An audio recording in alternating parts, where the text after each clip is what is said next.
মুখত আছে ভাইবা ABUBৰ আৰু কমাণ্ডৰ। এতিয়া ভাইবাত আপোনালোকে কেনেকৈ যাব, কেনেকৈ কথা পাতিব, ভাইবাত কেনেকৈ ভাল মাৰ্ক এটা উঠাম। মেইন পইণ্ট হ'ল যে ভাইবাত ভাল মাৰ্ক কেনেকৈ উঠাম, কেনেকৈ গ'লে, কেনেকৈ কথা পাতিলে ভাল মাৰ্ক উঠিব। মই আপোনালোকক দুটামান পইণ্ট ক'ম। চ' পইণ্ট দুটা ভালকৈ শুনিব, ঠিক আছে। এতিয়া চাওক, মই এটা কথা কওঁ যে আমি যেতিয়া কোনোবাৰ সন্মুখত ডাঙৰ অফিচাৰৰ সন্মুখত গৈ কেনে ৰখি দিওঁ, বা যিকোনো এনি পাৰ্চন বা আমাতকৈ ডাঙৰ মানুহ, ভাল অফিচাৰ এজন ভাল পদত আছে, তাৰ সন্মুখত যেতিয়া আমি ৰখি দিওঁ, অট'মেটিক আমি নাৰ্ভাছ হৈ যাওঁ, নাৰ্ভাছ ফিল কৰোঁ। আমি কথা পাতোতে আমাৰ মানে জিভা পাল্টি মাৰে, মানে আমি কথা পাতিব ভালকৈ নোৱাৰোঁ, আমি ভালকৈ ৰখি থাকিব নোৱাৰোঁ, ভৰি কঁপে, হাত কঁপে, বুকু কঁপে। চ' মই আজি আপোনালোকক এইটো কথাই ক'ম যে ভাইবাত কেনেকৈ ভালকৈ মাৰ্ক উঠাব।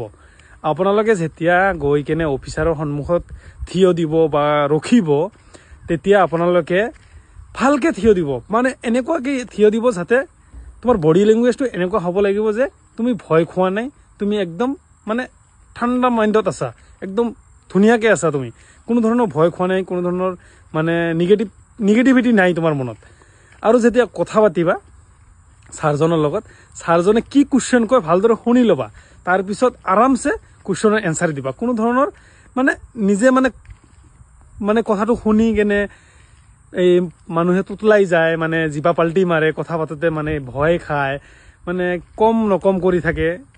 পাৰা নোৱাৰা ডাইৰেক্ট কৈ দিবা সন্মুখত, লাগিলে যিমান ডাঙৰ অফিচাৰে নাথাকক কিয়, যি পাৰা বা নোৱাৰা, পাইছা ডাইৰেক্ট কৈ দিবা, কোনো ভয় কৰিব নালাগে। যদি নোৱাৰা ডাইৰেক্ট ক'লে হ'ল, ছাৰ এইটো নোৱাৰোঁ, বাছ, ঠিক আছে। নিজৰ বডি লেংগুৱেজৰ ওপৰত, নিজৰ কথা পতাৰ ওপৰতহে ভাইবাটো হয়, ঠিক আছে। তো আপোনালোকক এই দুটা কথাই ক'লোঁ যে বডি লেংগুৱেজ আৰু কথা পতা, তোমালোকৰ তৰিকা কেনেকৈ কথা পাতিছা, এইটোৱে মেইন, ঠিক আছে। কিছুমানে ভাবে যে ভাইবাত মই ইমান ধুনীয়াকৈ ভাইবা দিলোঁ, মই মাৰ্ক কম পালোঁ, সি মাৰ্ক বেছি পালে। মেইন কথা হ'ল বডি লেংগুৱেজটোৱে মেইন আৰু কথা পতাৰ তৰিকাটোৱে মেইন। এই দুটা কথা মনত ৰাখিবা, ভাইবা আৰামছে ভাল মাৰ্ক উঠি যাব, ঠিক আছে।